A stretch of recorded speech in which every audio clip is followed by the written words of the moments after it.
muy bien, gracias. Entonces, pues compañeros, Alberto y yo conformamos el equipo C y el día de hoy, como ya les comentó el doctor, vamos a hablarles de dos temas de dislexia y sonambulismo. Entonces, vamos a comenzar con el tema de dislexia. Ok, antes de adentrarnos propiamente a la dislexia, tenemos que abordar lo que son los trastornos específicos del aprendizaje. Y estos van a corresponder a trastornos del neurodesarrollo que van a producirse asociado a una interacción de factores tanto hereditarios como ambientales.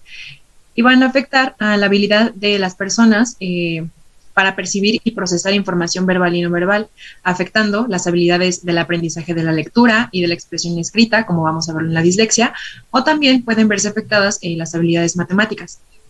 En el trastorno específico del aprendizaje, generalmente el inicio de esta afección va a ser en la primera infancia. No va a corresponder a la capacidad global intelectual de los pacientes. Esto quiere decir que van a tener pues propiamente una pues capacidad intelectual preservada y va a haber una disociación de pues estas habilidades, por ejemplo, en el caso de la dislexia, del aprendizaje de la lectura y de la expresión escrita. Asimismo, los pacientes pueden cursar con problemas asociados a nivel académico por pues esta disminución de las habilidades que presentan. Puedes pasar a la siguiente, Alberto, por favor. Ok, entonces, con respecto a la dislexia, en el DSM-5 lo definen como un patrón de dificultades del aprendizaje que va a incluir deficiencias en la identificación exacta y fluida de una palabra, una mala decodificación y pocas habilidades ortográficas.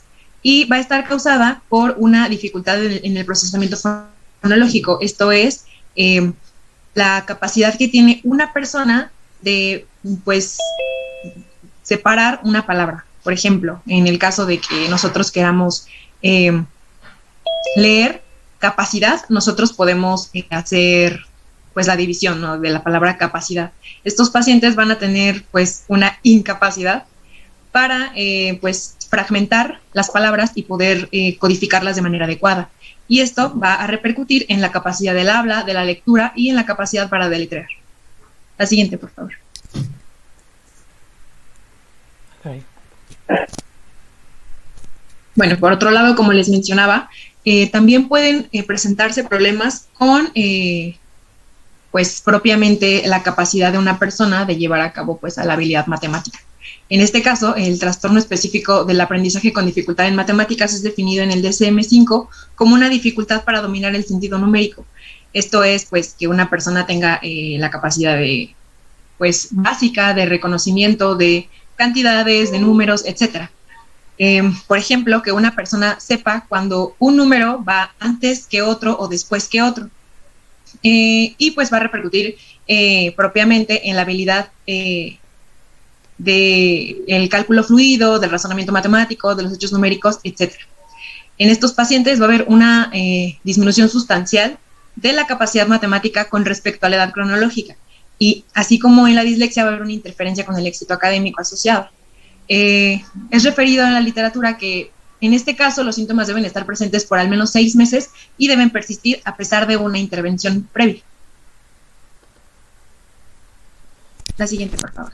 Bueno, ahora dentro de su epidemiología tenemos que la dislexia es el trastorno específico del aprendizaje más frecuente, con una prevalencia global del 20% y afecta a 80% de niños y adolescentes con problemas de aprendizaje.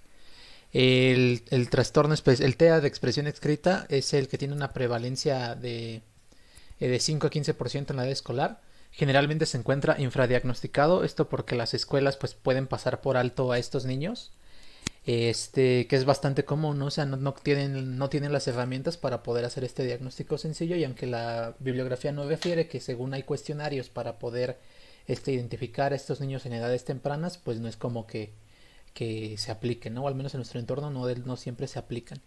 Y también hablaba de que hay que se suelen detectar más niños que niñas.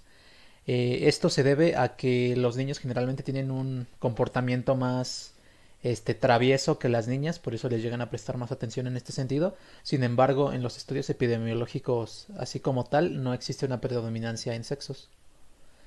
Y bueno, se calcula que el 25% de los niños con TEA de lectura tienen TDA. y 15-30% de los niños con TDA desarrollan algún trastorno específico del aprendizaje. Esta va a ser la comorbilidad que tiene mayor predominancia con estos niños.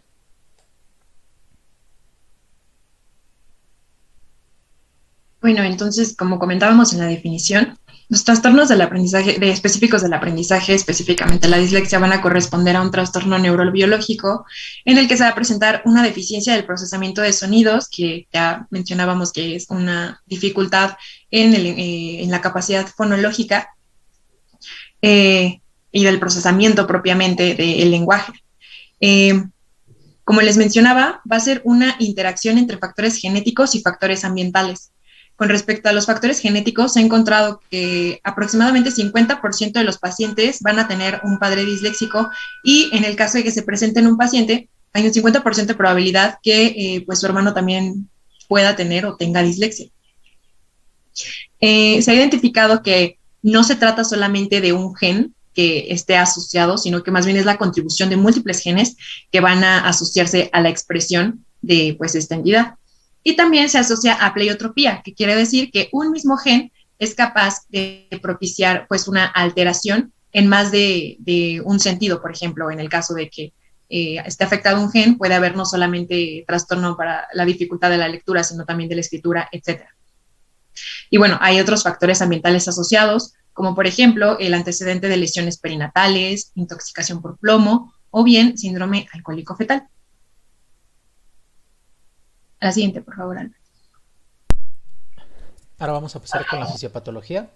Hay que recordar esta frase: la dislexia refleja déficits dentro del sistema del lenguaje y más específicamente dentro del componente fonológico del sistema del lenguaje engarzado en el procesado de los sonidos del habla, ya que esta frase es la que va a determinar o resume propiamente toda la fisiopatología. Como mencionó Fátima en la definición, este es un trastorno que no tiene un déficit intelectual, sino propiamente del desarrollo de una habilidad. Bueno, vamos a hablar de los principios neurobiológicos que determinan esta enfermedad. Primero hay que recordar que el habla se procesa en el hemisferio izquierdo. En estos tres sistemas que nos menciona la bibliografía tenemos dos sistemas posteriores y un sistema anterior. El sistema anterior se encuentra en la región de la circunvolución frontal inferior, en el área de Broca, que sirve tanto para la articulación y el análisis de la articulación de las palabras y su análisis. Y los otros son el sistema posterior. El de la región parietotemporal se encarga del análisis de las palabras y el de la región occipitotemporal es el área de formación de palabras, que sirve para su identificación rápida, automática y fluida de las palabras. Ahora, ¿qué va a suceder en el paciente disléxico? Va a haber una inactivación de los sistemas posteriores, una infractivación de los sistemas posteriores. Por lo tanto, pues estos van a dejar de funcionar de manera adecuada. Y de hecho van a determinar uno de los principales síntomas con los que nosotros incluso detectamos a los adultos, que es la pérdida de la fluidez del habla o de la identificación oral. Ahora, el aumento también hay un aumento de la activación de las regiones frontales y esto se le conoce como firma neuronal de la dislexia. ¿Cuáles son sus causas? No hay como tal una causa bien definida, sin embargo la bibliografía nos refiere a algunas de estas. La primera es que el flujo sanguíneo de estas regiones, especialmente de la región temporal izquierda, es diferente comparado con el de los niños que no tienen dislexia. El otro, que el sistema visual magnocelular, hay un patrón desorganizado con células más pequeñas de lo esperado y pues este sistema es importante ya que interviene en la lectura. Y pues técnicamente nada más, no es tanto. Bueno, entonces, asociando la fisiopatología, nosotros podemos identificar que la dislexia va a relacionarse con escasas aptitudes fonológicas que van a manifestarse como dificultades del lenguaje tanto hablado como escrito. Entonces, dependiendo de la afectación, son las manifestaciones que vamos a encontrar. Por ejemplo, en el caso del trastorno específico del aprendizaje con dificultad del lenguaje hablado, los pacientes van a tener pronunciación incorrecta, falta de elocuencia asociada pues propiamente a la poca fluidez del habla, y pues van a necesitar tiempo para ofrecer una respuesta verbal porque tienen dificultad para encontrar las palabras, como ya había mencionado Alberto. Por otro lado, Cuando se trata de trastorno específico del aprendizaje con dificultad de la lectura, generalmente los pacientes en edad preescolar van a tener dificultad con los juegos de rimas y con el aprendizaje de letras y números. En el caso de que ya los pacientes sepan leer, van a resistirse a leer en voz alta, sin embargo no van a tener problema con que alguien más les lea. Estos pacientes pueden ser identificados aproximadamente a los 7 años, que corresponde más o menos al segundo grado de primaria, que es cuando generalmente ya todos, pues los niños de esta edad ya saben leer o ya dominan la lectura. Y bueno, en estos pacientes, en estas personas que ya saben leer, pues lo que se puede identificar es una dificultad para reconocer las palabras, que la lectura sea lenta e inexacta, que haya comprensión deficiente y que haya una dificultad con la ortografía y del lenguaje.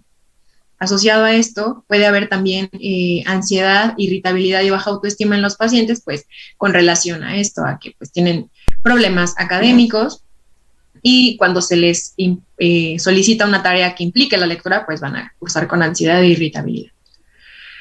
Por otro lado, el trastorno específico de aprendizaje con dificultad de la expresión escrita o bien la dislexia ortográfica va a cursar con dificultades de escritura y pues se va a evidenciar porque los pacientes van a tener habilidades por debajo del nivel esperado. Estos pacientes, como ya recordamos, como podemos recordar, no tienen propiamente un déficit intelectual, sin embargo, pues van a presentar estas discapacidades.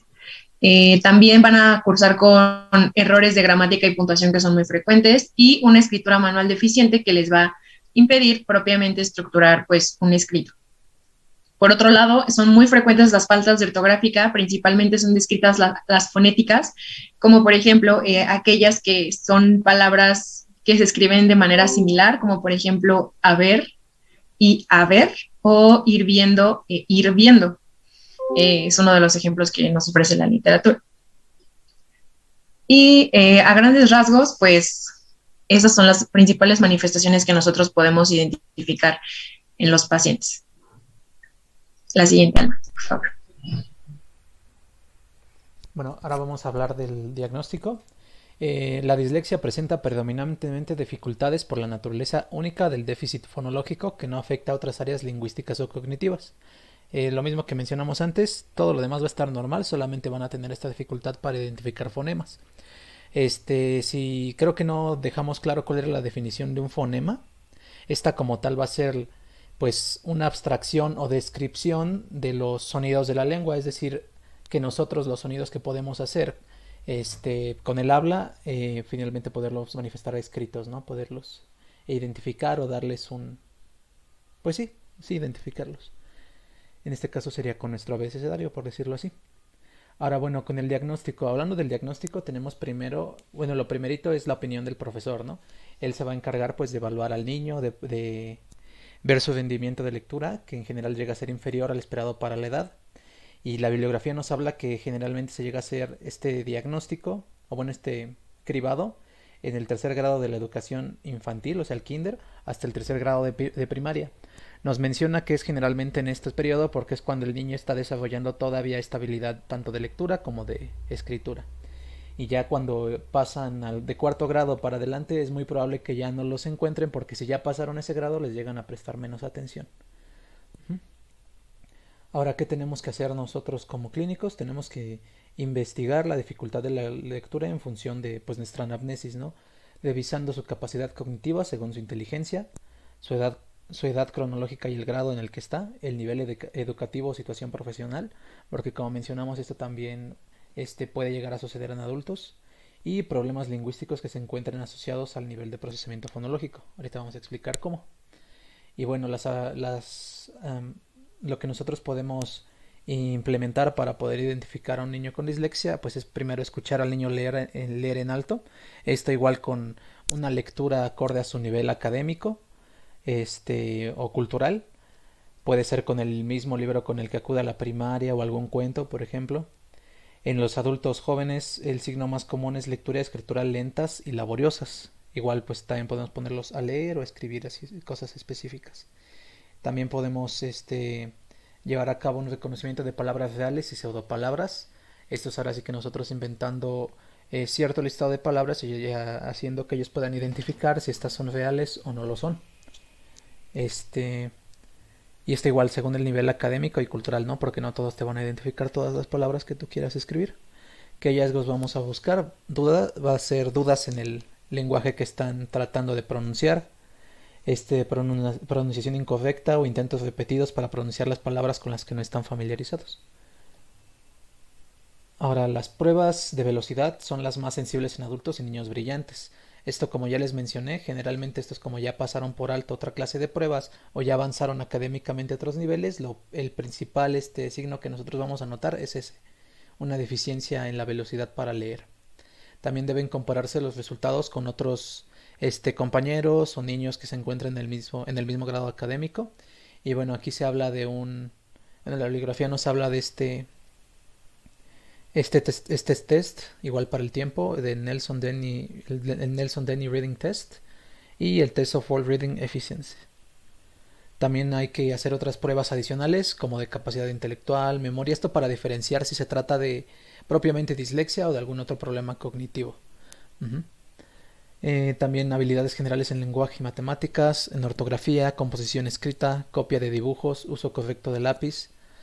Igual también hay test específicos para evaluar todas estas habilidades que les acabo de mencionar, que son estos que tenemos aquí, como la batería psicoemocional de Woodcock-Johnson, el test del logro individual de Peabody, que son útiles para identificar dificultad en la lectura. Otras pruebas como del lenguaje escrito, como el Test of Reading Language, TOEL, el Diagnostic Evaluation of Reading Skills, y bueno, este otro que tenemos acá. Y bueno, se recomienda valorar también otras posibles deficiencias de la visión y la audición, que también ambas son muy importantes para desarrollar tanto la lectura como la identificación de palabras. Y ya finalmente creo que va a ser lo más fuerte, nuestro recurso más fuerte, los criterios diagnósticos específicos del DSM-5 para el trastorno específico del aprendizaje. Y como ya sabemos, tenemos que poder nosotros encasillar a nuestro paciente en el diagnóstico en función de estos criterios. Y pues tenemos los A, B, C y D, que en resumidas cuentas pues evidencian la presencia, la presencia de la dislexia, ¿no? Con algunas de las cosas que ya mencionamos anteriormente, ¿no?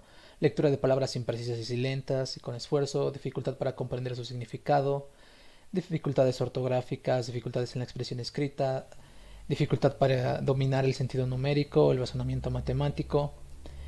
Las aptitudes académicas están afectadas o son menores en comparación con las de sus compañeros, dificultades de aprendizaje, y también hay que evaluarlo en función de la edad escolar. Y también hay, datos específicos en función de cada uno de los trastornos del aprendizaje que ya les acabamos de mencionar anteriormente. Y también hay una estratificación de gravedad del padecimiento. Aquí están, esta es leve, moderado y grave. Igual como está un poquito amplia, pues nos la vamos a brincar. Igual les vamos a pasar la presentación para que la puedan leer más detenidamente, pero técnicamente todo el resumen de esto ya se los dimos anteriormente en las manifestaciones clínicas. Y bueno, con respecto al tratamiento, como ya hemos mencionado varias veces, vamos a tratar de abordar la dificultad en la apreciación de los sonidos individuales del lenguaje hablado, que es propiamente la dificultad fonológica que van a tener los pacientes. En este sentido, en el abordaje de la problemática de la lectura, va a instruirse a los niños para que manejen grafemas y aprendan a leer. Esto a partir del establecimiento de asociaciones de sonidos y palabras. Una vez que se ha establecido estas asociaciones, se le va a subir de nivel y se le va a orientar a que pues trate de asociar componentes más extensos como sílabas y palabras completas. En niños pequeños, este abordaje puede dar lugar a una mejoría significativa y que pues se noten cambios con respecto a aquellos pacientes que no tienen un manejo en la problemática de la lectura. También existen algunos programas de instrucción para la lectura, como por ejemplo el programa de Merrill y el de SRA, Basic Reading Program, por sus siglas en inglés, en el que va a introducirse primero palabras completas, a diferencia de lo que ya les había mencionado anteriormente, que primero se introducen asociaciones entre sonidos y palabras. Aquí primero van a introducirse palabras completas y a partir de esa palabra completa va a enseñarse a dividir la palabra y a reconocer el sonido pues propiamente que va a ser cada fragmento de la palabra, tanto de las sílabas como de las letras que la componen. Hay varios programas, también se menciona el Bridge Reading Program, en el cual pues van a reconocerse palabras completas a partir del uso de un soporte visual y pues se va a saltar totalmente el proceso de verbalización. Va a hacerse uso del recurso visual para el reconocimiento de las palabras. La siguiente, por favor. Entonces, bueno, como tal, la conciencia fonémica es fundamental en el manejo de estos pacientes. Sin embargo, es importante una intervención sistemática en 5 áreas principales, ya que no solamente vamos a abordar la conciencia fonémica. Dentro de esta intervención sistemática, la conciencia fonémica es el primer punto. En este caso, se va a tratar de concentrar en los fonemas para aprender a manipularlos en sílabas y en palabras habladas para poder, pues, estructurar propiamente una frase o una palabra incluso. Por otro lado, también se va a abordar la parte de la fonética, que esto es la comprensión de cómo se van a relacionar las letras con los sonidos para formar la correspondencia entre letra-sonido y que el paciente sea capaz de deletrear. Por otro lado, también se trata de abordar la fluidez. Sin embargo, la literatura refiere que pues, las intervenciones son difíciles y que no hay establecido algo que, pues, que pueda ayudar a mejorar la fluidez de los pacientes. Y bueno, como tal, la fluidez lo que va a hacer es permitir el reconocimiento automático y rápido de las palabras, que pues, como podemos recordar, es una de las características de estos pacientes que van a tener pues una disminución de la fluidez y del reconocimiento de las palabras. Y los puntos 4 y 5 son el aprendizaje de vocabulario y de estrategias de comprensión. Aquí también es referido que las intervenciones tampoco están bien establecidas.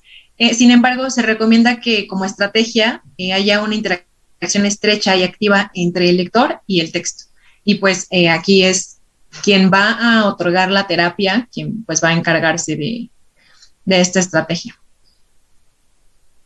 La siguiente, por favor.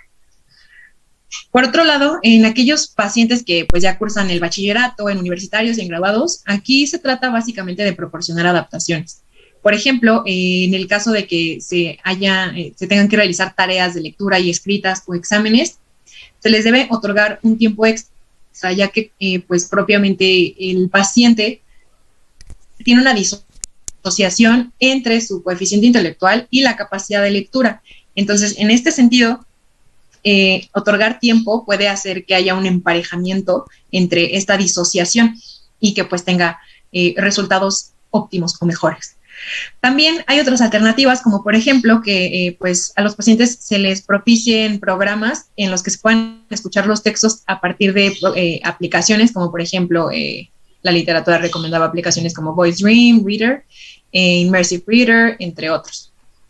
Y también a los pues les pueden ayudar el uso de computadoras con correctores ortográficos, igualmente audiolibros, que pues es básicamente pues escuchar un texto.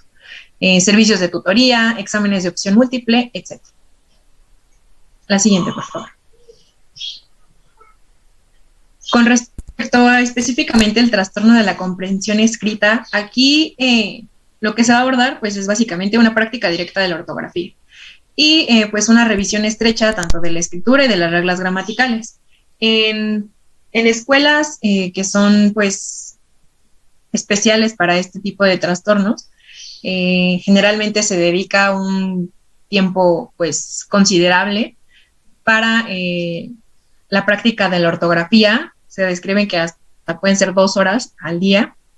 Entonces es importante que también a los pacientes se les dedique tiempo para la escritura.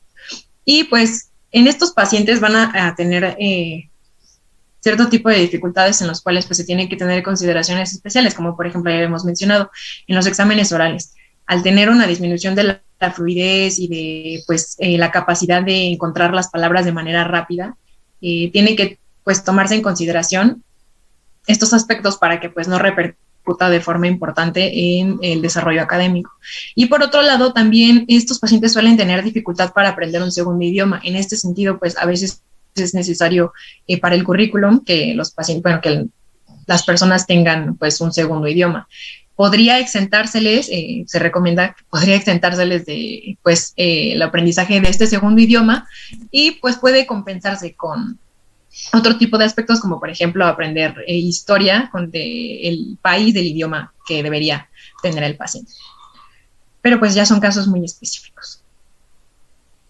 La siguiente, por favor. Bueno, algo muy importante de lo que mencionó Fátima es que el éxito de estos niños va a ir en función de las adaptaciones que se les puedan hacer a su aprendizaje, ¿no? Esto como tal para que puedan demostrar sus conocimientos y no evalúen pues su habilidad de lectura ortográfica bueno, estas habilidades, ¿no? Así que es muy importante de hacer énfasis en eso, en las adaptaciones que se les pueda hacer durante su aprendizaje. Y también la aplicación de métodos correctivos en la educación primaria pues tiene varias mejorías significativas tanto en la exactitud de estas habilidades, solo que la única que va a seguir ahora sí que mal, que no va a mejorar como tal, va a ser la fluidez de la lectura, y esa igual pues va a prevalecer toda la vida. Igual hay que informar a los padres que con el apoyo adecuado estos niños pueden pues aspirar a las mismas profesiones y actividades que los niños sin dislexia. Bueno, ¿dudas de dislexia?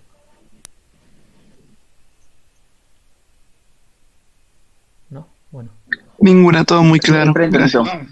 De vamos lo a pasar. del tema de dislexias, lo que sí me quiero aclarar más bien es que justo estos pacientes en algún momento en las escuelas o cuando se les lleva a hacer como algún estudio, pueden llegar a pensar o a tratarlos como alguna discapacidad intelectual, y la realidad es que no. O sea, la dificultad, por ejemplo, que tengan en cuanto a la lectura, escritura, las matemáticas, por supuesto trae como consecuencias un bajo rendimiento escolar. Sin embargo, con intervención, con terapia, por ejemplo, aquí en la Hospital General tenemos servicio de rehabilitación, y dentro de ese servicio de rehabilitación existe la terapia del lenguaje.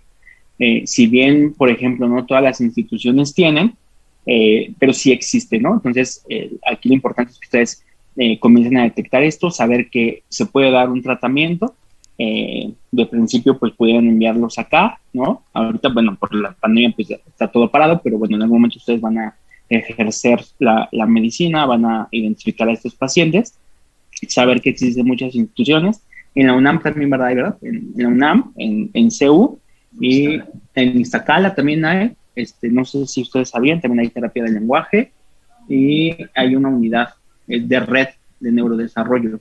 Entonces, saber que existe eso, y psicoeducar mucho a los padres, que ellos lleven la información a los profesores para que no se les trate a estos pacientes como discapacidad.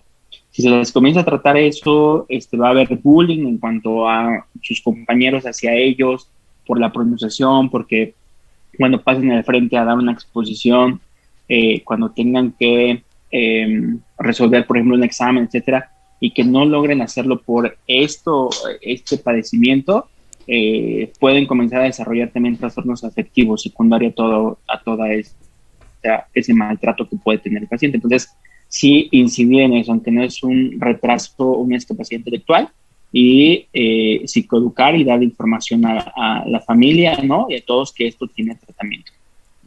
¿Vale? Sí. Sí, doctor. Sí, doctor. Muy bien. Entonces, los demás no tienen dudas, ¿verdad? No, doctor. Continuamos entonces con Vale, hay sonambulismo. que continuar. Bueno, la definición, en su forma clásica, el individuo se levanta de la cama y deambula sin estar plenamente despierto. Lleva a cabo conductas complejas diversas sin ser consciente. Técnicamente nada más es caminar dormido y pues lo que llega a pasar a partir de eso.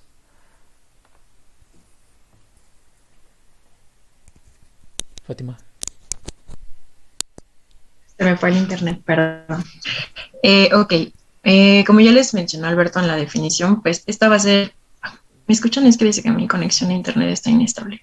Sí, Sí, sí sí te escuchas, Pati. Ok, gracias. Muy bien, entonces, bueno, esta parasomnia corresponde a una parasomnia del sueño no REM y va a ser más común durante la infancia.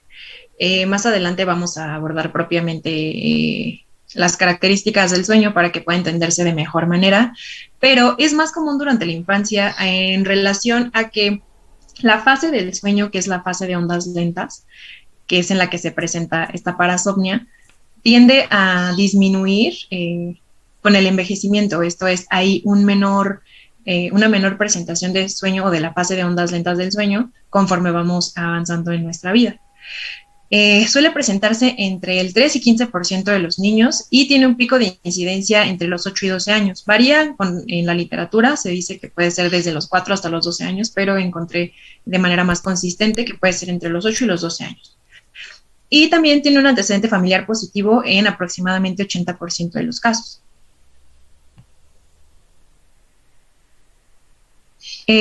Las parasomnias pueden clasificarse en función de la etapa en la que se presentan. Por ejemplo, podemos dividirlas en las relacionadas con la fase de movimientos oculares no rápidos o no REM, en aquellas que son relacionadas con la fase de movimientos oculares rápidos y en otras. Como ya les había mencionado, esta parasomnia, el sonambulismo, corresponde a la fase de movimientos oculares no rápidos. Entre otras, también otras parasomnias de este grupo se encuentran los despertares confusionales, terrores nocturnos y desórdenes relacionados con la alimentación asociados al sueño. Hay otras parasomnias que, pues, por ejemplo, las que se relacionan con la fase de movimientos oculares rápidos, como parálisis del sueño, desórdenes de pesadillas, etc. Y otras como el síndrome de cabeza explosiva, alucinaciones relacionadas con el sueño y la enuresis asociada con el sueño. Entonces, pues ahorita nos vamos a pasar específicamente con pues la fase de movimientos oculares no rápidos o no REM. La siguiente, por favor, Ana. Bueno, ahora vamos a hablar de su etiología. Casi no se han identificado, factores así patognomónicos propios de la enfermedad. Sin embargo, pues ha encontrado que tiene cierto patrón familiar. Esto debido a que en un estudio de 323 pares de gemelos, la concordancia entre pares fue 6 veces mayor en los gemelos monocigóticos que en los disigóticos. Otro estudio encontró que el sonambulismo era 2 veces más común en niños cuyos padres habían mostrado sonambulismo. Como ya mencionó Fátima, pues en el 80% de los niños con sonambulismo, sus padres muy probablemente ya lo habían padecido. En función de los aumentos de los despertares del sueño, porque se habla como uno de los factores detonantes del sonambulismo, se encuentran estos factores, ¿no? Primero, la apnea obstructiva del sueño. Se encontró que en un estudio de 84 niños con sonambulismo, con antecedentes de apnea obstructiva, el tratamiento de este padecimiento causó una disolución del sonambulismo. Hablando del síndrome de piernas inquietas, en un estudio de 30 niños con parasomnias relacionadas con el sueño no REM y que tenían síndrome de piernas inquietas, la corrección de la deficiencia de hierro, que suele ser un factor etiológico de este síndrome, condujo a la disolución de las parasomnias. También se identificó a la ansiedad. ¿Alguien está entrando otra vez? Bueno, también se identificó a la ansiedad por separación. Ok, gracias, doctor.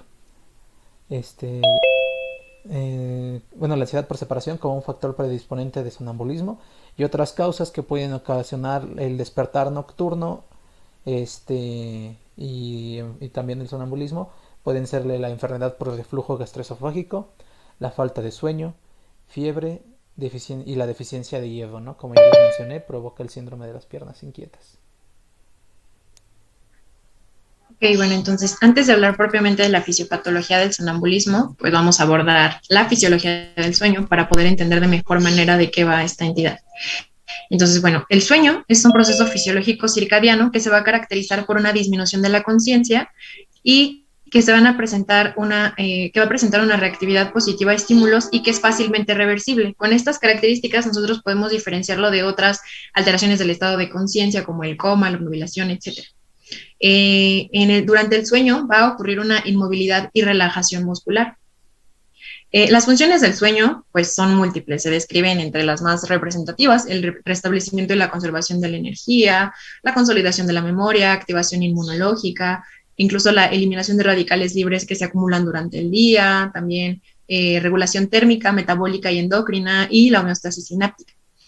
Hay un sustrato anatómico relacionado con pues propiamente este proceso fisiológico, dentro del que se encuentra primero el área preóptica del hipotálamo, que va a encargarse de la regulación de la duración, de la cantidad y de la profundidad del sueño.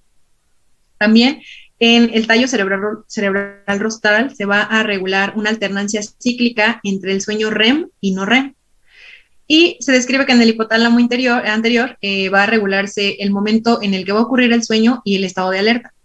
También se asocian otras estructuras, como podemos ver en la imagen que tenemos en la pantalla. Las que están marcadas en rojo señalan estructuras que van a aumentar su actividad durante el sueño REM, como por ejemplo la corteza del cíngulo, la amígdala y el hipocampo. Y las que están marcadas en azul, como el cíngulo posterior y la corteza prefrontal dorsolateral, van a disminuir su actividad durante el sueño REM. Entonces, bueno, les estamos hablando mucho del sueño REM y no REM. ¿A qué corresponde pues cada fase? ¿Puedes pasar a la siguiente, Alberto, por favor? Bueno, también olvidaba mencionarles que aparte del sustrato anatómico, también se asocian diferentes neurotransmisores que participan tanto en las fases del sueño como de la vigilia, entre los que podemos destacar la acetilcolina, norepinefrina, serotonina y la orexina. Bueno, ahora, hablando específicamente de las fases del sueño, a partir del electroencefalograma podemos nosotros identificar a partir de la representación gráfica y digital la actividad eléctrica cerebral a partir de las ondas que pues nos ofrece o que nos otorga este electroencefalograma para identificar la fase del sueño en la que nos encontramos. Entonces, bueno, podemos dividir las fases del sueño en dos grandes grupos, en el sueño sin movimientos oculares rápidos o no REM y en el sueño con movimientos oculares rápidos o REM. El sueño sin movimientos oculares rápidos o el no REM se puede dividir en 4 fases principales. La fase 1, que corresponde a la somnolencia o sueño ligero. En esta fase, los pacientes, bueno, las personas, todos, vamos a tener pues una facilidad para despertarnos. Va a ser un sueño muy ligero, como pues lo menciona pues su definición. También aquí va a presentarse una disminución paulatina de los movimientos musculares y se puede asociar algo que se denomina mioclonía hípnica, que yo creo que a todos nos ha pasado, que son pues contracciones musculares súbitas que se asocian a una sensación de caída. Esto ocurre en la fase 1 o etapa 1 o N1. Posteriormente tenemos a la fase o etapa N2, que esta propiamente ya va a cursar o presentar un patrón electroencefalográfico que es propio del sueño. Y bueno, podemos ver en la imagen lo que se denomina usos de sueño, que pues es este patrón electroencefalográfico característico del estado del sueño. Aquí pues lo que va a haber es propiamente una disminución de la temperatura, de la frecuencia cardíaca y de la frecuencia respiratoria. Y posteriormente tenemos a las fases 3 y 4 que se agrupan en la etapa N3, que estas van a corresponder al sueño de ondas lentas. Estas son importantes porque para fines del tema, en esta fase es en la fase en la que va a ocurrir el sonambulismo. Aquí en el sueño de ondas lentas es la fase del sueño no REM más profunda y pues como se puede ver en el patrón electroencefalográfico, propiamente las ondas pues tienden a ser más lentas que pues en comparación con las otras fases. Y se describe que pueden ir desde 2 a 0.5 Hz. Posteriormente tenemos al sueño con movimientos oculares rápidos o bien denominada fase R.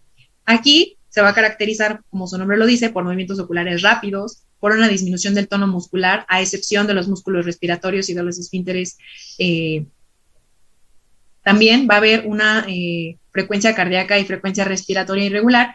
Y aquí, en esta fase, es en la que se van a producir las ensoñaciones, que pueden ser recordadas por los pacientes y bien descritas al despertar. ¿Tienen alguna duda con esto? No. Ok, entonces, bueno, vamos a pasar Tantito, ahora sí a nada la más. Sí. No sé si leyeron cuánto dura un ciclo de sueño y cuántos ciclos de sueño podemos tener en una noche.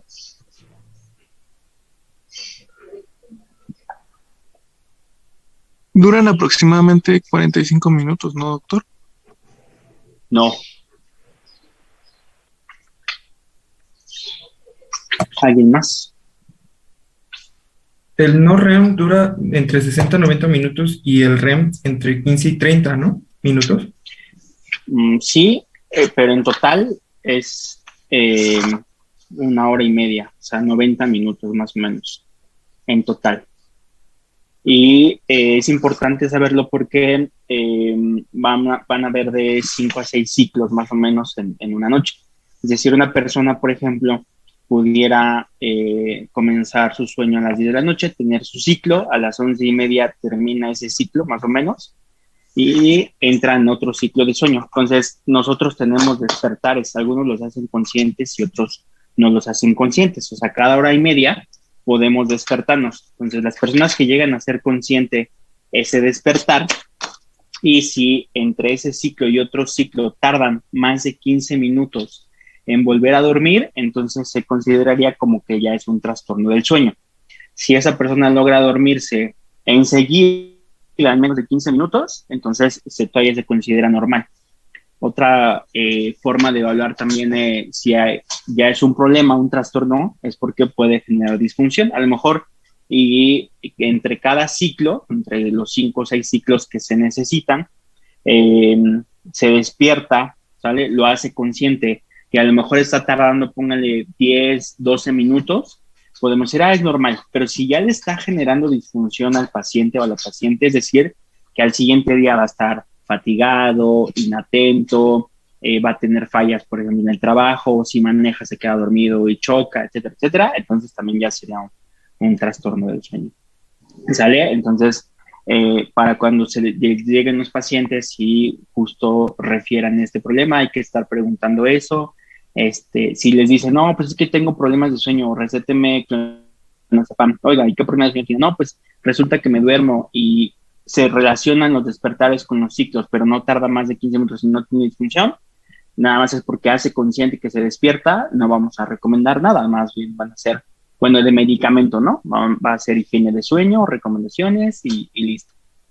¿Sale? Doctor, Mande. bueno, de las dos fases había escuchado que la más duradera sería la fase REM, que es en donde se Ajá. lleva a cabo el sueño. Y entonces ahí los pacientes, bueno, nosotros más bien no descansamos porque el cerebro sigue haciendo conexiones. Bueno, yo entendí eso.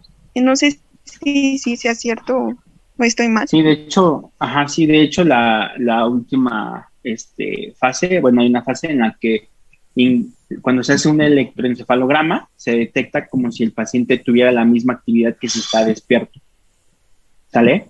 Entonces, se dice que es necesario también porque en el sueño, lo que nosotros aprendemos, por ejemplo, durante todo el día, se recomienda que haya sueño y que haya esa fase para que se pueda, de alguna manera, guardar en la memoria, en el hipocampo, ¿vale? Para que haya un registro de la información y que en algún momento podamos recuperar esa información para hacer, por ejemplo, un recuerdo, una memoria de largo plazo, por ejemplo. Entonces, por eso es que también el cerebro debe de seguir en actividad. Uh-huh. Y hay algo importante ahí que también ahorita lo recordé, que es como para protección, algo que mencionaban, que hay disminución, por ejemplo, de la actividad motriz. Es decir, a nivel, por ejemplo, de médula, lo que se hace es hacer cierta desconexión por debajo del bulbo, porque como bien lo decían, siguen funcionando los músculos respiratorios. A nivel del bulbo tenemos el centro respiratorio, entonces debe de ser por debajo para no morir durante el sueño. Entonces, algo que sucede es que durante el sueño, cuando hay esta fase, por ejemplo, de mayor actividad, nosotros podemos actuar el sueño, lo que estamos soñando, y eso nos pone en riesgo. Entonces, se desconecta, por ejemplo, la médula, nosotros no podemos movernos de él, digamos, de los hombros o del cuello para abajo, ¿vale? Y las personas, por ejemplo, en ese curso pudieran despertar, y eso se conoce como parálisis del sueño, o cuando dicen que se le sube el muerto. Entonces, es en esa fase en la que hay una desconexión a nivel de la médula, no se pueden mover, pero ellos regresan a la conciencia porque se despiertan. ¿Sale? No es nada paranormal o metafísico, es por esa situación. ¿Sale? Sí, doctor. Sí, doctor. Gracias. No por nada. ¿Alguien más? ¿Alguna otra pregunta? ¿Aporte? ¿No?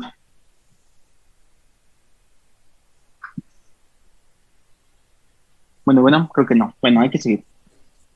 Ok, bueno, con respecto ahora sí a la fisiopatología del sonambulismo, como ya les había mencionado, esta va a producirse en la fase de ondas lentas del sueño o bien en la fase N3. En general, las parasomnias asociadas al sueño no REM o trastornos de excitación van a cursar con una disociación del estado de sueño y vigilia no REM.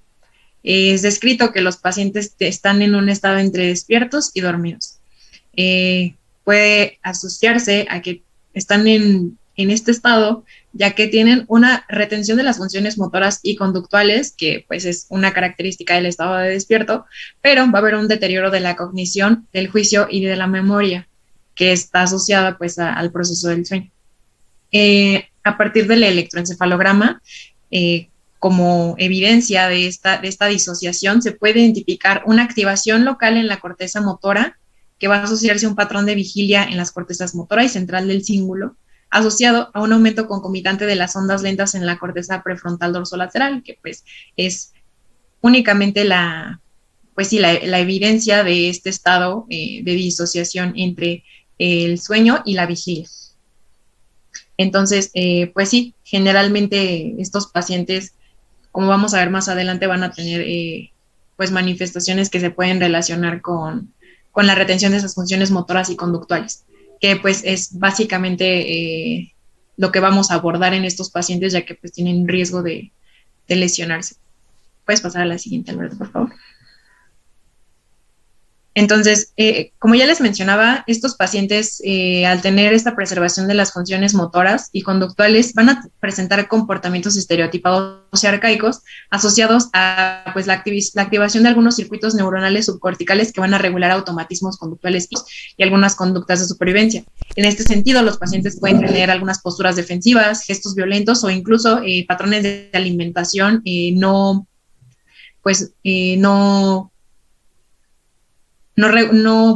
están, que quizá no se pueden acordar de ese patrón alimentario hasta la mañana siguiente, que pues identifican por evidencias que comieron. Y también se asocian algunos factores de riesgo o factores agravantes del sonambulismo, como por ejemplo la privación del sueño y algunos fármacos, que van a propiciar un aumento de las ondas, del sueño de las ondas lentas. Entre los fármacos que se describen está el litio, por ejemplo. También, como ya mencionaba Alberto, se puede asociar a la fragmentación del sueño, como por ejemplo el síndrome de apnea obstructiva del sueño, en pacientes con dolor crónico, en pacientes con narcolepsia, en presencia de ruido, pacientes con fiebre, con alteraciones emocionales, en presencia de estrés y de ansiedad, como también ya les había mencionado Alberto.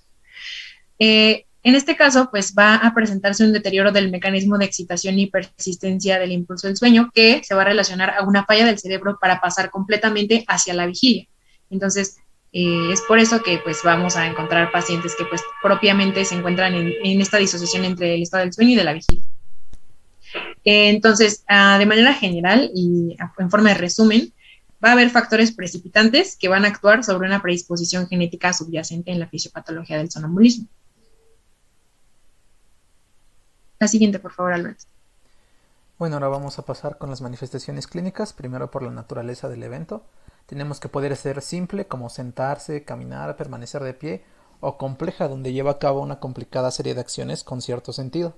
Aquí me acordé de mi hermana, la más pequeña, porque ella tenía sonambulismo cuando tenía unos 3 años, y pues sí tenía algunas de estas actitudes, ¿no? Por ejemplo, luego la encontrabas parada en medio de la sala y a mí de pequeño me daba miedo porque no sabía qué hacía ahí, y le hablabas y no contestaba. O complejas porque pues como la sala estaba abajo, siempre abría la puerta de su cuarto, siempre bajaba las escaleras, y lo más curioso es que a los 3 años le daba miedo subir y bajar las escaleras cuando estaba despierta, pero cuando estaba dormida sí las podía bajar. ¿Qué más? Interacción con el entorno, ¿no? Que puede ser exitosa, evita tropezar y caer sobre objetos, o inadecuada, ¿no? Que son lesiones al realizar alguna de estas actividades. Y puede suceder que salgan por las ventanas, que caminen por la calzada, que caigan de segundos pisos o que lleven a cabo actos violentos. El despertar, ¿no? Son difíciles de despertar y cuando los llegan a despertar tienen un despertar confuso. Lo mejor es no despertarlos, intentar conducirla a los sonámbulos a su cama y pues mantenerlos así. Y en su estado confusional el sonámbulo puede pensar que está siendo atacado y defenderse violentamente. Otros datos que es que tienen su rostro inexpresivo, con una mirada fija y vidriosa, y pueden tener una disautonomía que se expresa como diaforesis y sudoración en la cara. Ahora, dentro de la evaluación del sueño, cuando nos llegan estos pacientes, nosotros tenemos que hacer pues un interrogatorio dirigido al horario del sueño, el horario de la vigilia, qué dificultades tiene para iniciar o mantener el sueño, los movimientos o comportamientos anormales que se encuentran durante el sueño, la presencia de ronquidos que nos pueda sugerir la apnea obstructiva del sueño, acompañamientos que haya durante el día de trastornos del sueño como somnolencia, hiperactividad, falta de atención, irritabilidad. También detalles sobre la duración y frecuencia del problema, el perfil temporal del inicio, como puede ser abrupto, gradual o intermitente, y el grado de variabilidad que puede tener de una noche a otra, porque pues como tal este no es un trastorno, bueno, o al menos la bibliografía menciona que no es un trastorno que se presente diariamente, si acaso llega a haber unos cuantos episodios durante un mes, hasta que llega a remitir, ¿no? También hay ciertas estrategias de vigilancia, como puede ser la videovigilancia. Estas se implementan como tal porque no, pues quién está despierto para andar vigilando a ver si se para o no se para, ¿no? Generalmente no lo saben, así que esta es una estrategia que se implementa, los videos o el diario de registro de problemas del sueño, ¿no? Ahí se tienen que registrar hora de acostarse, hora de inicio del sueño, los despertares, hora de levantarse, los eventos nocturnos, el patrón de alimentación, las siestas, calidad percibida del sueño, grado de alerta o somnolencia durante el día, observaciones de los eventos nocturnos, factores estresantes médicos o psicológicos. Estos generalmente los llevan los padres porque pues es un trastorno que se presenta más en niños. Y bueno, otra vez para el diagnóstico del sonambulismo también se toman en cuenta los criterios del DSM-5 y pues es un resumen también de lo que ya se abordó en las manifestaciones. Se define como un episodio recurrente de despertar incompleto del sueño, generalmente producido durante el primer tercio del periodo principal del sueño, y se acompañan en el caso del sonambulismo, que el individuo se levante de la cama y camine durante el sueño. Como ya había mencionado Alberto, van a tener la mirada fija en blanco, insensible a esfuerzos de otras personas o estímulos externos para comunicarse con él, y solamente se puede despertar con mucha dificultad. Como ya les había mencionado, al tratarse de una parasomnia del sueño no REM, en estos criterios también se incluyen a los terrores nocturnos, pero como ahorita estamos hablando específicamente del sonambulismo, pues nos centramos en el sonambulismo. Aparte, otra de las características es que no se le van a recordar los sueños o el recuerdo es mínimo, es decir, hay una amnesia, o bien puede haber un recuerdo, por ejemplo, específicamente nada más de una escena visual, que es mínimo. Los episodios van a causar malestar clínicamente significativo o bien que haya deterioro en lo social, laboral o otras áreas importantes del funcionamiento, que no pueda atribuirse estas manifestaciones a efectos fisiológicos de una sustancia o que trastornos mentales y médicos existentes no expliquen estos episodios. La siguiente, por favor. Entonces, bueno, el diagnóstico va a ser meramente clínico. Se le va a solicitar pues a los padres que describan el evento, que cada que suceda pues traten de identificar el momento de la aparición de los síntomas y movimientos que sean, bueno, sí, los síntomas y movimientos específicamente cómo son, la reacción a intervenciones externas, esto es si el paciente despierto o no, si tiende a tener conductas agresivas tras los estímulos externos, que haya presencia de estereotipias, como por ejemplo movimientos rítmicos o repetitivos, y si el paciente tiene recuerdos por la mañana del episodio. Se describen algunos auxiliares de diagnóstico como la polisomnografía o videopolisomnografía. Sin embargo, pues no se recomienda para el diagnóstico o en la evaluación de parasomnias típicas. Sin embargo, es útil en el diagnóstico diferencial y tiene indicaciones muy específicas, como por ejemplo que los pacientes tengan ronquidos habituales, apneas observadas, somnolencia diurna, que pues puede presentarse en el caso del síndrome de apnea obstructiva del sueño, o que tengan alteraciones del comportamiento del estado de ánimo, que haya problemas de seguridad por comportamientos peligrosos durante el episodio, o bien que se presente una interrupción excesiva del sueño familiar que ya esté repercutiendo en esta esfera, que también tenga algunas características atípicas que generen preocupación, como por ejemplo convulsiones nocturnas, comportamientos altamente estereotipados, etc. O bien que tenga ocurrencias múltiples o muy frecuentes. Generalmente se describe que suele ocurrir en una sola ocasión en una noche, o sea que no hay más de un episodio en una noche. Sin embargo, cuando hay ocurrencias múltiples o que son muy frecuentes pues, por ejemplo, en una semana, que son varias noches a la semana, pues también puede indicarse una polisomnografía para identificar que pues no se trate de otro trastorno. La siguiente, por favor, Albert. Dentro del diagnóstico diferencial se pueden considerar muchos trastornos, como por ejemplo el trastorno de pesadillas, que estos también son despertares, sin embargo estos son despertares fáciles y completos, y refieren sueños vividos, aparte van a ocurrir durante el sueño REM, entonces pues tienen características muy distintas. Con respecto al trastorno del sueño relacionado con la respiración, estos van a ser despertares confusionales con amnesia posterior. Y aquí, en este caso, estos trastornos pueden precipitar el sonambulismo. También se describen trastornos del comportamiento del sueño REM, que estos van a ser movimientos complejos que pueden provocar lesiones personales. Sin embargo, pues es un trastorno propio del sueño REM. Por otro lado, también está el síndrome de solapamiento de parasomnia, que tiene rasgos de sonambulismo y de trastornos del comportamiento del sueño REM, que es el que les mencionaba con anterioridad. Y también se pueden considerar crisis epilépticas relacionadas con el sueño. Sin embargo, estas, a diferencia del sonambulismo, tienden a tener más estereotipias y pueden presentarse más veces o varias veces durante una sola noche. Y es probable que en este caso ocurran durante las siestas diurnas. Es un dato que se nos olvidaba mencionarles, que en el caso del sonambulismo, durante las siestas diurnas no tiende a presentarse estos episodios. También hay otra entidad, la amnesia disociativa, en la cual se va a producir a partir de un periodo de vigilia durante el sueño, pues un despertar. Estos son los diagnósticos diferenciales más representativos o los que podríamos considerar en el caso de del sonambulismo. Ahora, como tal, la siguiente, por el tratamiento, la mayoría de los niños sanos no requieren más que su historia clínica y una exploración física para el diagnóstico. No hay un tratamiento específico que se pueda dar, más que identificar los desencadenantes típicos o que los episodios sean infrecuentes y pues sobre eso trabajar.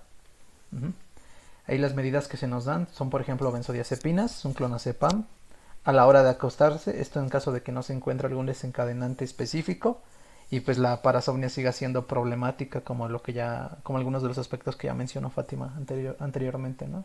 Que se repita bastante frecuente o que ya llegue a afectar a la familia. Se los das finalmente ¿para qué? Para que se queden dormidos y ya no se puedan parar absolutamente para nada. El hierro suplementario, en dado caso de que se identifique una deficiencia de hierro, ahí hablaba, la bibliografía también nos mencionaba que en caso de que fuera necesario podrías hacerle exámenes para determinar el nivel de hierro sérico que tenían y saber si tenían síndrome de piernas inquietas como desencadenante del sonambulismo. Y en esos casos pues se les tiene que dar hierro suplementario, ¿no? 6 miligramos sobre kilogramo diario con jugo de naranja o vitamina C por 4 a 6 meses. Para la apnea obstructiva del sueño, en el caso de que sea leve, se pueden dar corticosteroides nasales cada 12 horas más un aerosol nasal de solución salina de 1 o 2 veces al día.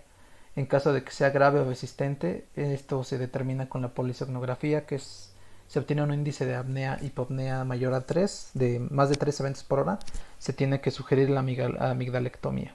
Y eso ya es un manejo que se da con otorrinolaringología. Y por último, que es uno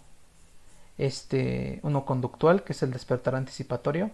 En estos casos se despierta al niño momentos antes de, 15-20 minutos antes de la hora habitual en la que él suele iniciar su evento de sonambulismo, ¿no? Aquí pues si abortas el evento, despiertas al niño, lo conduces ya después a que se vuelva a dormir y ya se mantiene toda la noche de manera normal. Esto para los padres que ya tienen bien identificado en qué momento de la noche su hijo empieza a tener estos eventos. Y ya sería todo finalmente.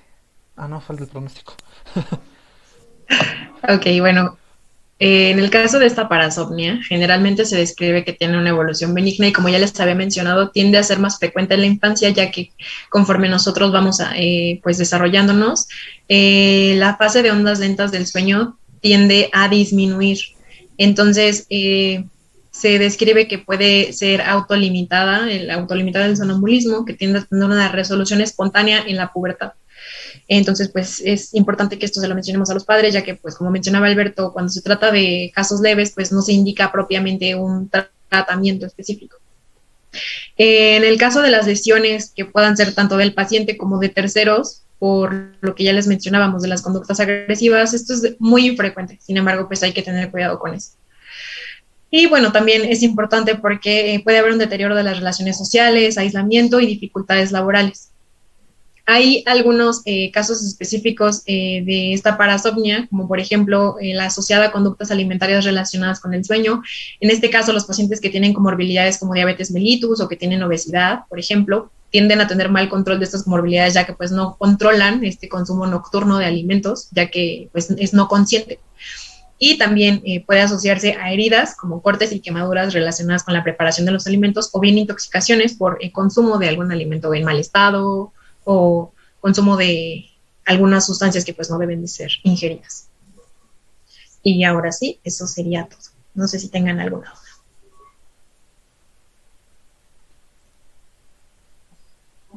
¿Alguna duda para sus compañeros?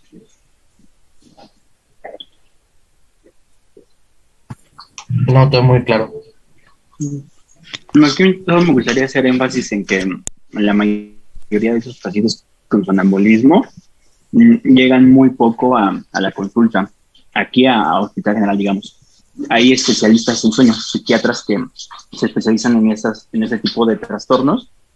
Y aún, por ejemplo, yo tengo una amiga que es psiquiatra que es en sueño, aún ella teniendo esa especialidad, la verdad es que le llegan muy, muy poco.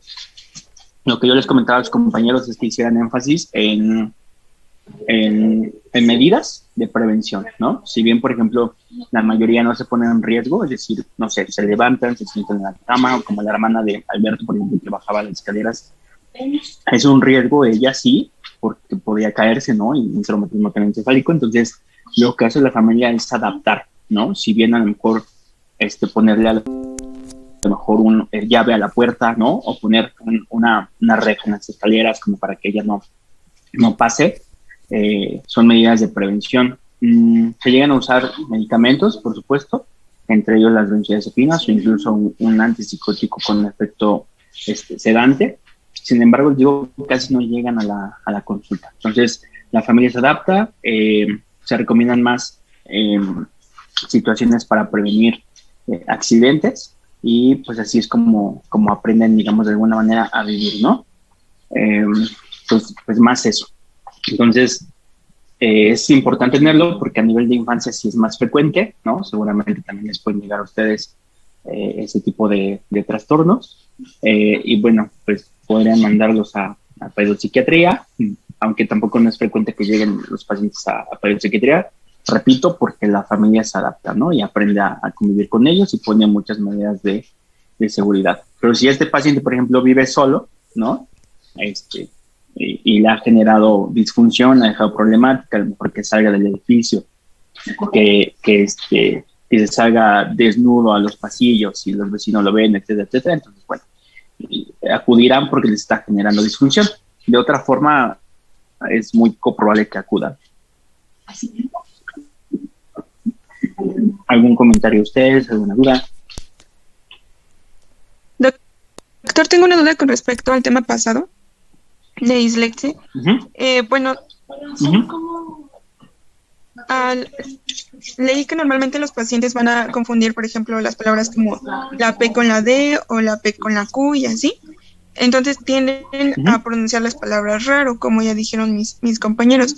Sin embargo, esto solamente va a ser cuando los pacientes están leyendo, ¿verdad? No cuando están hablando de forma normal.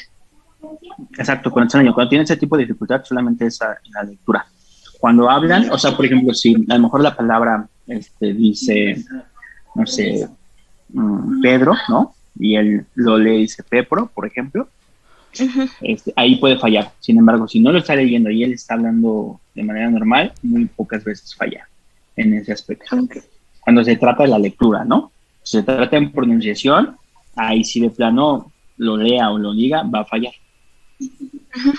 Sí, gracias. Por eso es muy importante identificar bien en dónde se encuentra, digamos, el trastorno, como algo en específico, porque justo es algo necesario para la terapia. O sea, la terapia la van a dirigir de manera como muy incisiva en eso que está fallando.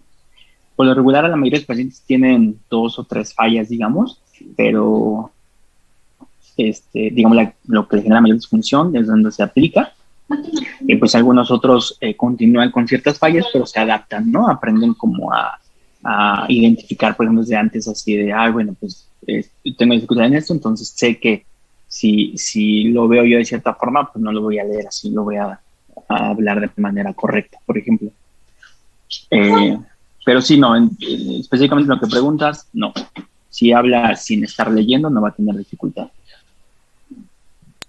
Sí, doctor, gracias. No, por nada. Yo tengo un comentario, doctor, una Ajá. pregunta. Sí. ¿Cómo es que aprenden a desarrollar habilidades estando dormidos y no pueden hacerlo despiertos? Porque sí, como dice, exactamente en las escaleras le pusimos una especie de reja en el barandal para que no se pudiera pasar. Y igual despierta, como estaba muy chiquita, no la podía abrir, no sabía mover el pasador, pero sí nos pasó que una vez la pudo abrir en la noche y volvió a hacer lo mismo. Ya ahora sí que la manera de controlarla fue ponerle una cadenita en la puerta y ya jamás la pudo abrir, ¿no? Pero igual pudo abrir otra vez el barandal.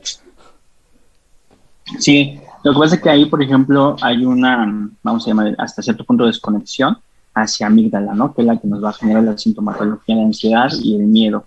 Y hacerlo consciente en cuanto a nivel temporal con el hipocampo. Entonces, si yo estoy de alguna manera teniendo una actividad motriz, pero no la hago consciente, entonces tampoco no se va a vincular a nivel emocional. Por eso es que tú decías, cuando estaba con sonambulismo podía bajar las escaleras sin ningún problema, pero de manera consciente no lo podía hacer porque en ese momento se activaba la amígdala y le generaba la sintomatología de ansiedad. ¿Sale? Es por ello, porque no hay una conexión. Justo la mayor parte del cerebro está de alguna manera desconectado, vamos a llamarle así, solo la actividad motriz pues continúa. ¿Vale? No desarrolla miedo entonces, por decirlo así. Ajá, exacto, porque no hay una conexión. Aunque, por ejemplo, no sé, la actividad que normalmente de manera consciente le puede generar miedo, cuando está en sonambulismo no, porque no está conectado en ese momento esa área. Oh, ya. Okay, gracias, doctor. Entonces no hay conciencia, no hay cómo lo relaciones. Por eso no tiene miedo en ese momento. ¿Yo me expliqué? Sí. Esas son las claves. Algo similar pasa, por ejemplo, hay un padecimiento que se llama trastornos conversivos. Eso probablemente lo vamos a ver en la ansiedad. Si no lo vemos con mis compañeros, bueno, yo lo expongo. Los trastornos conversivos, algo que yo siempre trato de explicar a los pacientes es, bajo un estresor, estando consciente, ¿no? Bajo un estresor muy grande, el cerebro de alguna manera, vamos a llamarle, se defiende, ¿no? Y desconecta cierta parte del cerebro. Entonces, hay diferentes diagnósticos en cuanto a un trastorno conversivo. Puede ser, por ejemplo, una amnesia disociativa, puede ser un trastorno conversivo motor, un trastorno conversivo mixto motor y sensitivo, puede ser una pseudoepilepsia. Entonces, te explico lo siguiente. Supongamos que estamos en un sismo, ¿no? Y alguien está en un cuarto piso y eso le genera mucha sintomatología de ansiedad. El cerebro comienza a sufrir por esa sintomatología de ansiedad y entonces va a desconectar, por ejemplo, el área de la memoria, el área del hipocampo. Nosotros seguimos despiertos, ¿sale? Seguimos caminando, seguimos en todo. Me puedo subir a un camión, puedo subir a una motocicleta, me puedo ir caminando y llegar a la casa, ¿sale? Pero como está desconectada el área de la memoria, yo no voy a registrar lo que estoy haciendo. Entonces esa persona con amnesia disociativa va a interpretar o va a decir, es que yo no me acuerdo cómo llegué a mi casa. Entonces yo solo me acuerdo que estuve en el cuarto piso, tembló, me puse muy ansioso y me desconecté. Pero no sé cómo llegué a mi casa. Perfecto, o sea, no vas a saber cómo llegaste a tu casa porque no registraste todo lo que hiciste, porque se desconectó esa área. ¿Sale? Por ejemplo, los que tienen trastorno conversivo motor, ante igual un estresor, algo que les genera mucho estrés, pueden perder la movilidad de las extremidades inferiores, la extremidad inferior derecha, la extremidad superior derecha, y en cuanto disminuye el estresor o la ansiedad, regresa la movilidad o la sensibilidad.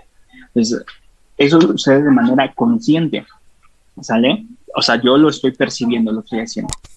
Lo mismo pasa en el sonambulismo, solo que ahí no están despiertos, no lo están registrando. Ellos solamente tienen la actividad motora, pero no lo están haciendo consciente, no se está registrando en la memoria. Y por ende tampoco no hay un vínculo emocional. No sé si me explique. Sí. Ok. ¿Alguien más?